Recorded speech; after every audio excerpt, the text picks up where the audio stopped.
In this video, we're going to be talking about how to contact Etsy customer support. So let's just get straight into the video. So first things first, simply go ahead and open your Etsy application and make sure that you are logged in. All you need to do now is click on the top right profile icon and click on help and support.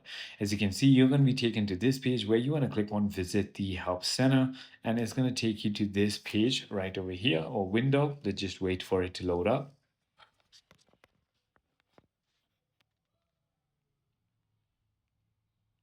And now all you need to do is scroll all the way down on this page and click on contact Etsy support.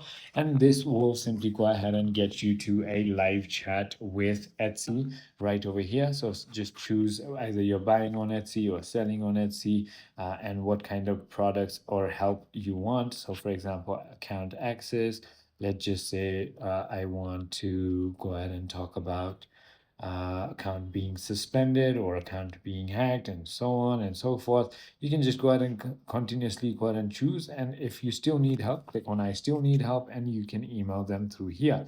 I hope this video clarifies everything for you. If you have further more queries, feel free to